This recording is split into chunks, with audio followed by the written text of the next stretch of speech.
रागिणीला त्याच्या मेकअप रूममध्ये पाहताच आरवचा पारा चढला. तो रागाने रागिणीकडे आला. त्याने रागिणीचा हात धरून तिला उभे केले आणि म्हणाला, तुझी हिंमत कशी झाली इथे येण्याची? इथून बाहेर जा. असे बोलून आरव तिला रूमच्या बाहेर घेऊन जाऊ लागला. पण रागिणीने तिचा हात सोडला आणि म्हणाली, आरव, मी कुठेही जाणार नाही. जो खेळ तू माझ्याशी खेळला आहेस तो मी तुला कोणत्याही निष्पाप मुलीशी खेळू देणार नाही. अर्जुन शेखावतकडून बदला घेण्यासाठी तू माझी बदनामी केलीस आणि आता पायलचा वापर करत आहेस. आरवच्या चेहऱ्यावर तिखट हास्य उमटले. तो रागिणीच्या जवळ आला आणि म्हणाला, रागिणी, तुला अचानक पायलची इतकी काळजी का वाटते? आणि ते सुद्धा तेव्हा जेव्हा मी काल तिच्याशी सगळ्या जगासमोर लग्न केले आणि आज माझं लाईव्ह नाटक चालू आहे तेव्हा? हे नाटक थांबवावं म्हणून तू माझं ब्रेन वॉश करायला आली आहेस का? आरवने असे बोलताच रागिणीचे डोळे विस्फारले. आरव पुन्हा म्हणाला, तुझी फितरत मला चांगलीच माहीत आहे रागिणी. म्हणूनच माझ्याशी हा खेळ खेळायचा विचार करू नकोस. माझं नाटक उद्ध्वस्त करण्याच्या उद्देशाने तू इथे आली आहेस ना? पण आता मी हृदयापासून नाही तर डोक्याने काम करायला शिकलो आहे. त्यामुळे तू शांतपणे इथून निघून जाणेच तुझ्या हिताचे आहे. नाहीतर मी माझ्या माणसांना सांगून तुला उचलून इथून बाहेर हाकलून द्यायला सांगेन. यापेक्षा जास्त तू काही करू शकत नाही आरव. तू माझ्यावर ओरडू शकतोस, तू रागवू शकतोस आणि जी मुलगी उभं राहण्याच्या स्थितीत नाही तिच्याकडून स्टेजवर ॲक्टिंग करून घेऊ शकतोस. तुझ्या फायद्यासाठी तू काहीही करू शकतोस. मला इथून हाकलून देऊ शकतो. पण मी तुला आठवण करून देते की तुझी सो कॉल्ड मोठी आई आणि माझी सासू बाहेर तुझे नाटक बघत आहे. जर त्यांना माहीत झालं तू माझ्यासोबत काय केले तर त्यांना खूप वाईट वाटेल, बरोबर? रागिणीने असे बोलताच आरव हसत म्हणाला, आणि जर त्यांना कळले की तू इथे माझ्यासोबत माझ्या मेकअप रूममध्ये आहे तर त्यांना कसे वाटेल स्वीट हार्ट? रागिणी त्याच्याकडे रागाने पाहू लागली. तेव्हा आरवने विचारले, आता तू शांतपणे इथून निघणार की मी मोठ्या आईला व्हिडिओ कॉल करू? पण रागिणी तिथून हलली नाही आणि म्हणाली, मी तुझ्या धमक्यांना घाबरत नाही आणि साधना शेखावतला पण घाबरत नाही. कारण त्यांनी आणि तू दोघांनी माझा खूप अपमान केला आहे आणि आज माझ्या अपमानाचा बदला मी घेणार आहे. तुझे हे नाटक मी यशस्वीपणे पूर्ण होऊ देणार नाही. रागिणी, तुला जमेल ते कर, कारण तुझ्या धमक्यांना घाबरणारा मी नाही. पण माझ्या एकदा चांगला ऐक आणि समजून घे. जर तू माझ्या मार्गात येण्याचा प्रयत्न केला तर परिणामांना तयार राहा. कारण गेल्या वेळी मी मोठ्या आईच्या सांगण्यावरून तुला सोडले होते, पण यावेळी नाही. यावेळी मी तुझी इज्जत अशी चव्हाट्यावर आणेल की तुला तोंड लपवायलाही जागा मिळणार नाही. आरवने असे बोलताच रागिणी भणभणत तिथून निघू लागली. तेव्हा आरव पुन्हा बोलला, आणि अजून एक गोष्ट, पुन्हा कधीही पायलचे नाव तुझ्या घाणेरड्या जिभेने घेण्याचे धाडस करू नकोस रागिणी. मैली होईल माझी पायल. आरवने असे बोलताच रागिणीने पुन्हा त्याच्याकडे पाहिलं आणि आरव हसत हसत म्हणाला, जा रागिणी, हे नाटक थांबवण्यासाठी अजून काही प्रयत्न कर, कारण तुला यश मिळणार नाही आहे. आता तू माझं काहीही बिघडू शकत नाही. रागिणी निघून जाण्यासाठी पुढे गेली होती तेव्हा आरव पुन्हा बोलला, आणि रागिणी, माझ्या आयुष्यातील आणखी एक सत्य माहीत करून जा. रागिणीची पावले पुन्हा थांबली. आरव तिच्याजवळ आला आणि म्हणाला, पायल माझ्या आयुष्यातील सर्वात मोठे सत्य आहे. मी तिच्यावर खूप प्रेम करतो आणि आज मी तिच्यावर असलेले माझे अपार प्रेम जगासमोर जाहीर करणार आहे. आणि माझी अशी इच्छा आहे की आज तू माझ्या प्रेमाची साक्षीदार व्हावे, कारण मला पायलला सांगायचे आहे की ती माझ्यासाठी किती स्पेशल आहे. म्हणून प्लीज तू नाराज होऊन जाऊ नकोस आणि जाऊन माझ्या नाटकाचा आनंद घे आणि वाट पाहा त्या क्षणाची जेव्हा मी तुला माझ्या आणि पायलच्या खऱ्या प्रेमाचा साक्षीदार बनवीन. आरव एवढं बोलताच रागिणी तिथून निघून गेली आणि तिथून निघताच आरवने मेकअपचा दरवाजा बंद केला. दरवाजा बंद होताच रागिणीची पावले थांबली. तिने मागे वळून आरवच्या मेकअप रूमकडे पाहिले आणि क्षणभर विचारात गढून गेली. तिने पुढे जाऊन आरवच्या मेकअप रूमचा दरवाजा बाहेरून बंद केला आणि तिथून निघून गेली. ती काही पावले पुढे गेलीच होती की तिची नजर पायलच्या मेकअप रूमच्या दारावर पडली. दारावर तिचे नाव लिहिले होते. रागिणी तिथून रागाने निघू लागली, पण काही पावले चालल्यावर अचानक तिची पावले थांबली आणि ती मनात म्हणाली, तू खूप अभिमानाने म्हणालास ना आरव, खरे प्रेम. आता तुझं खरं प्रेम जगासमोर तुझ्या तोंडावर कसं थप्पड मारतं ते बघ. सगळ्या जगासमोर तू माझा अपमान केलास ना, तर आता सगळ्या जगासमोर तुझा अपमान होईल जेव्हा तुझी पायल तुझे प्रेम नाकारेल. रागिनी वळून पायलच्या मेकअप रूममध्ये आली, जिथे एक मुलगी पायलचे केस सेट करत होती आणि मधू तिच्या हाताने तिला नाश्ता भरवत होती. श्रुती तिथे उभी राहून पायलच्या मेकअप आर्टिस्टशी बोलत होती. हाय पायल. रागिणीचा आवाज ऐकून पायलसह इतर सर्वांनी वळून तिच्याकडे पाहिले. तिला तिथे पाहून तिघेही आश्चर्यचकित झाले. पायल टेबलाचा आधार घेत उभी राहिली. तेव्हा रागिणीने विचारले, मला तुझ्याशी काही बोलायचं आहे. हो, पायल म्हणाली. रागिणी आत आली आणि म्हणाली, यांच्यासमोर नाही, एकांतात. पायलने श्रुती आणि मधू यांच्याकडे पाहिलं आणि म्हणाली, तुला जे बोलायचं आहे ते तू यांच्यासमोर बोलू शकते. या माझ्या फ्रेंड आहेत. नाही पायल, मी तुला जे काही सांगायला आले आहे ते तुझ्या जवळच्या फ्रेंडसमोरही सांगता येणार नाही, रागिणी म्हणाली. पायल काहीतरी बोलणार होती तेवढ्या श्रुतीने तिच्या खांद्यावर हात ठेवला आणि रागिणीला म्हणाली, सॉरी रागिणी, पण या क्षणी आमचे नाटक लाईव्ह चालले आहे. त्यामुळे तुमच्यावर विश्वास ठेवून पायलला एकटे सोडण्याची चूक आम्ही करू शकत नाही. तुम्हाला जे काही बोलायचे आहे ते आमच्यासमोर बोलावे, अन्यथा मला आरव सरांना आणि आदी सरांना बोलवावे लागेल.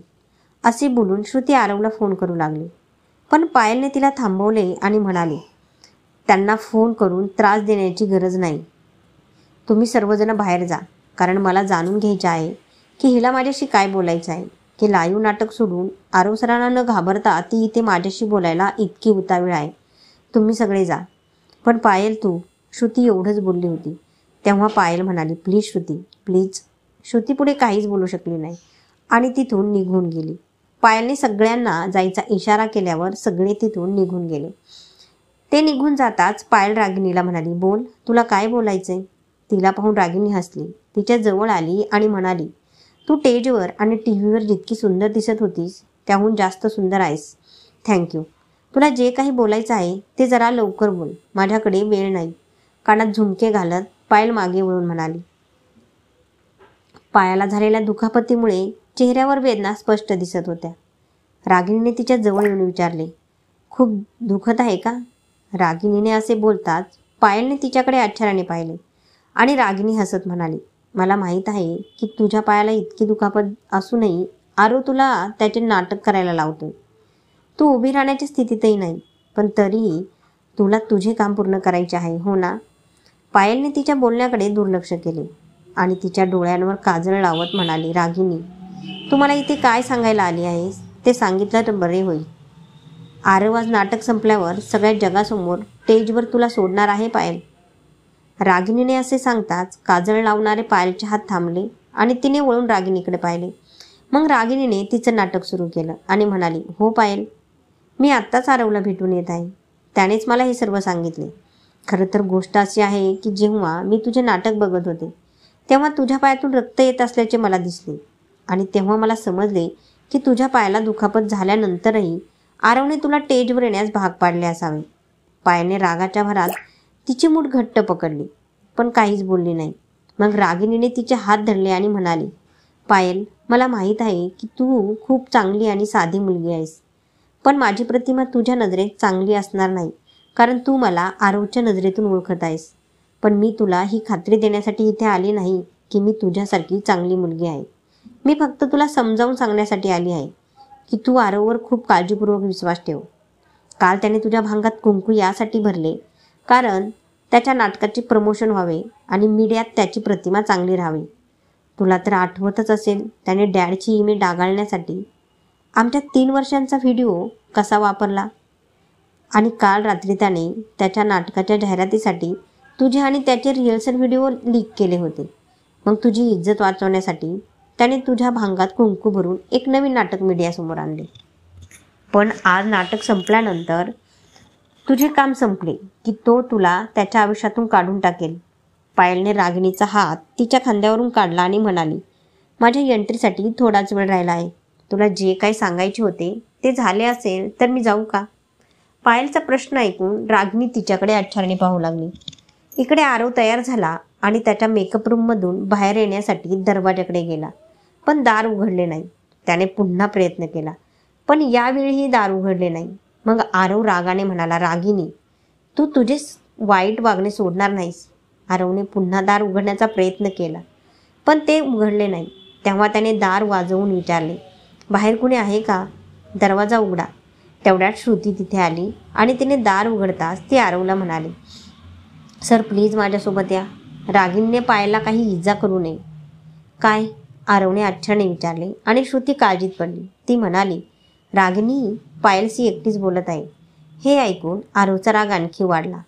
त्याने रागाने श्रुतीला विचारले, अरे पण तू रागिनीला पायाला एकटी का भेटू दिलेस? तिचा स्वभाव तुला चांगलाच माहीत आहे. मी तिला मनाई केली होती सर, पण पायलने माझे ऐकले नाही. तिनेच रागिनीला तिच्याशी एकांतात बोलण्याची परवानगी दिली आहे. श्रुती असे म्हणताच आरव पटकन मेकअप रूमच्या दिशेने धावला. इकडे पायलने स्वतःला आरशात पाहिले आणि मग बाहेर जायला निघाली. पण रागिनीने तिचा हात धरला. पायलने तिच्या हाताकडे पाहिले, ज्याने तिने तिचा हात पकडला होता. रागिनी रडत म्हणाली, प्लीज पायल सावध राहा, नाहीतर तू अशी ठोकर खाशील की आयुष्यभर सावरू शकणार नाहीस. आरव फक्त त्याच्या हेतूसाठी तुझा वापर करत आहे. प्लीज त्याच्या बोलण्याला बळी पडू नको, अन्यथा तुला खूप पश्चाताप होईल.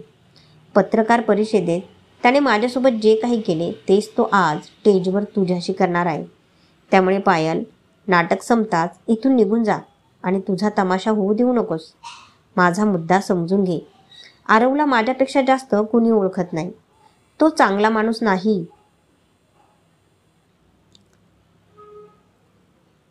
तो फक्त त्याच्या स्वार्थासाठी तुला वापरत आहे. विश्वास ठेव. रागिनीचे बोलणे ऐकून पायल विचारात पडली आणि तिच्याकडे पाहू लागली. रागिनी पुन्हा रडत म्हणाली, प्लीज पायल, मला समजून घे. माझ्यासाठी तू माझ्या बहिणीसारखी आहेस. त्यामुळे आरवने माझ्याशी जे काय केले त्याचा बदला घेण्यासाठी मी हे सर्व बोलत आहे. मला फक्त तुला आरवसारख्या व्यक्तीपासून वाचवायचे आहे. माझ्यासोबत जे घडलं ते तुझ्यासोबत घडावं असं मला वाटत नाही. पायलला रागिनीचा खूप राग आला, पण तिने क्षणभरसुद्धा रागिनीला ते कळू दिलं नाही. तिच्या चेहऱ्याकडे बघून रागिनी मनात म्हणाली, माझ्या अश्रूंचा परिणाम होतोय असं वाटतंय. रागिनी लगेच म्हणाली, पायल, या नाटकानंतर तू एक यशस्वी अभिनेत्री होशील आणि तुझ्यासमोर निर्मात्यांची रांग लागेल. मग आरवच्या खेळात अडकून तू तुझं करिअर का उद्ध्वस्त करते? तू या ऑडिटोरियममधून बाहेर पडताच तुझ्यावर संपत्ती आणि प्रसिद्धीचा वर्षाव सुरू होईल, बशर्ते की आज आरवच्या जाळ्यात अडकण्यापासून तू स्वतःला वाचवू शकशील. मी खरं सांगते पायल, की आज आरव स्टेजवर तुझं करिअर कायमचं उद्ध्वस्त करेल. ठीक तसंच त्याला माझं करिअर बर्बाद करायचं होतं, म्हणूनच मी त्याला सोडलं. प्लीज पायल, अजून वेळ आहे, काळजी घे. रागिनी एवढं बोलताच आरव आला आणि तिचा हात धरून तिला ओढत नेत म्हणाला, निघ इथून. प्लीज पायल, माझ्यावर विश्वास ठेव. मी खरं सांगते. प्लीज याच्या फंदात पडू नकोस, रागिनीने वळून म्हणाली. पण आरवने तिला तिथून ओढून नेलं. पायल तिथेच उभी राहून रागिनीचा विचार करू लागली. आरवचा स्टाफही त्याला रागिनीला ओढून नेताना पाहत होता. आरवने तिला तिथून बाहेर काढले आणि म्हणाला, जर तू तुझ्या मनातला राग काढला असेल तर शांतपणे जा आणि प्रेक्षकात बस रागिनी, नाहीतर मी गार्डला सांगून तुला हाकलून देईन. रागिनी हसली आणि शांतपणे हॉलमध्ये येऊन तिच्या जागेवर बसली. आरवने इशारा करून एका गार्डला बोलावले आणि येताच तो म्हणाला, ही बाई या हॉलमधून बाहेर येताना दिसली तर तिला बाहेर घेऊन जा आणि पुन्हा या ऑडिटोरियममध्ये येऊ देऊ नका, समजले? हो सर, गार्ड म्हणाला आणि आरव तिथून धावत गेला. स्टेजकडे बघत रागिनी म्हणाली, माझं काम झालं आरव. आता मी इथे बसून तुझ्या नाटकाचा आनंद घेईन आणि बघेन आज या स्टेजवर तुझी आणि पायलची काय लव्ह स्टोरी लिहिली जाणार आहे. असे म्हणत रागिनी हसू लागली. आरव पायलच्या मेकअप रूममध्ये आला तेव्हा पायल खुर्चीवर बसून रागिनीचा विचार करत होती. पण आरवला पाहताच ती उभी राहिली. आरव तिच्या जवळ आला आणि म्हणाला, पायल, रागिनी इथे आपलं नाटक थांबवण्याच्या उद्देशाने आली होती, तेव्हा प्लीज तिच्या बकवासकडे लक्ष देऊ नकोस. ती काही बोलू नका, आरवच्या ओठांवर हात ठेवत पायल म्हणाली. तेव्हा आरव तिच्याकडे रोखून पाहू लागला. पायल हसली आणि आरवच्या ओठांवरून तिचा हात काढला आणि म्हणाली, सर, मी इतकी मूर्ख नाही की मला हे समजू शकत नाही की आपलं नाटक लाईव्ह चालू असताना रागिनी मला हे सगळं का सांगत होती. त्यामुळे तुम्हाला काही बोलायची गरज नाही. माझा तुमच्यावर माझ्यापेक्षाही जास्त विश्वास आहे. पायलने असे बोलताच आरवच्या चेहऱ्यावर हसू उमटले. तो पायलच्या जवळ आला आणि तिच्या चेहऱ्याला स्पर्श करत म्हणाला, अजून थोडा वेळ माझ्यावर विश्वास ठेव पायल. मी दिलेले कोणतेही वचन मी मोडणार नाही. पायल हसत म्हणाली, आता मला जायचे आहे. माझा आणि सूरज सर हा ऋषीचा डान्स परफॉर्मन्स आहे. आरव पुन्हा अपसेट झाल्यावर पायल म्हणाली, मी ठीक आहे आणि माझी काळजी करू नका, कारण तुम्ही माझी काळजी घ्यायला आहे, हो ना. आरवने हळूच होकारार्थी मान हलवली. तेव्हा पायल हसत निघून गेली. तिला जाताना पाहून आरव हसू लागला. जेव्हा पायल त्याच्या डोळ्यांसमोरून गेली तेव्हा तो रागाने म्हणाला, आज तू तुझ्या आयुष्यातील सर्वात मोठी चूक केलीस रागिनी, ज्याचे तुला खूप मोठे परिणाम भोगावे लागतील. आरवने लगेच खिशातून फोन काढला आणि कोणाला तरी फोन केला आणि म्हणाला, मिस्टर कपूर, मला माहीत आहे की तुम्ही सध्या माझे नाटक बघत आहात आणि सध्या तुम्ही मला भेटून बोलू शकणार नाही, पण यावेळी बोलणे गरजेचे होते, म्हणूनच मी तुम्हाला त्रास देत आहे. आरव, हे माझे सौभाग्य आहे की तू मला स्वतः फोन केलास. मी तुझ्याच कॉलची वाट आतुरतेने पाहत होतो. मिस्टर कपूरला आडवत आरव म्हणाला, तुमचा पुढचा चित्रपट मी दिग्दर्शित करावा अशी तुमची इच्छा होती ना, तर मी तुमचा चित्रपट करायला तयार आहे. काय? अरे देवा, माझा यावर तर विश्वास बसत नाही. आरव, तुझे नाटक संपले की आज आपण करारावर सही करू, मिस्टर कपूर आनंदाने म्हणाले. पण माझी एक अट आहे. मला तुमच्या सर्व अटी मान्य आहेत. आरव म्हणाला, आधी अटी जाणून घ्या. तुम्ही रागिनी शेकावतसोबत 3 चित्रपटांचा करार केला आहे. तुम्ही तिला तुमच्या 3ही चित्रपटातून आत्ता आणि आत्ताच काढून टाकावे. मी हे आत्ता आणि आत्ताच करतो. मला तिच्यासारख्या अनेक नायिका मिळतील, पण मला कदाचित तुमच्यासोबत काम करण्याची संधी मिळणार नाही. मी आजच तिच्यासोबत माझा करार रद्द केला आहे. कपूर यांनी असे सांगताच आरव हसला आणि म्हणाला, छान, प्लीज. आणि रागिनीसोबतचा करार रद्द होताच आमच्या डीलची कागदपत्रे घरी पाठवा.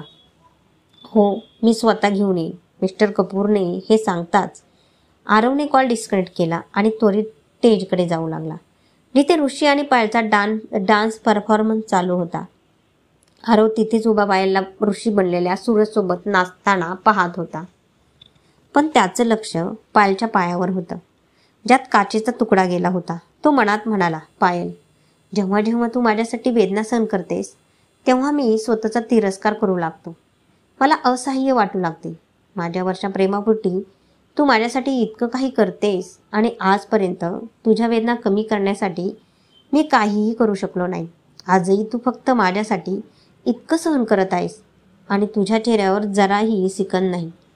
तुझ्या या उपकाराची परतफेड मी कधी करू शकेन की नाही माहीत नाही, पण मी तुझ्यावर इतकं प्रेम करीन आणि तुला इतकी आनंदी ठेवीन की तुझ्या भूतकाळाच्या खुणाही तुझ्या मनातून पुसून जाईल.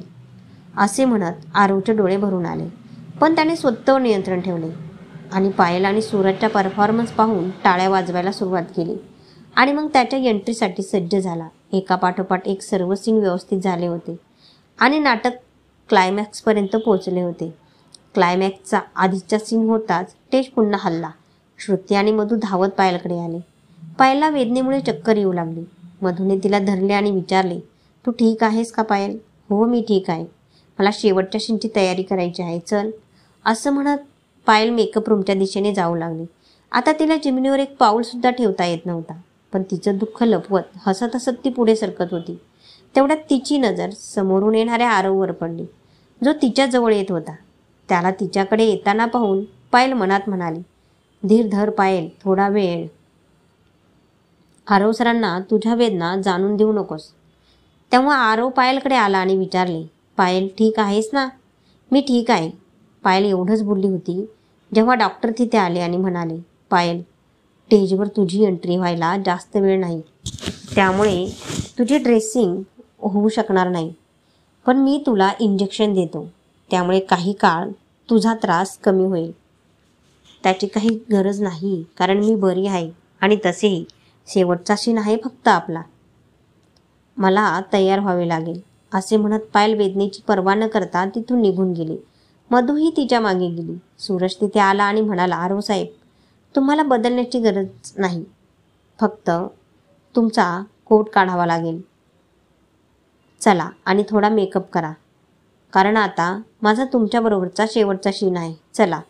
हो, असं म्हणत आरव त्याच्यासोबत गेला. पण जाताना मागे वळून पायलच्या रूमकडे बघत होता. त्याला पायलची खूप काळजी वाटत होती. मेकअप रूममध्ये जाताच पायलच्या चेहऱ्यावरचे हास्य वेदनेत बदलले आणि तिला पुन्हा चक्कर येऊ लागली.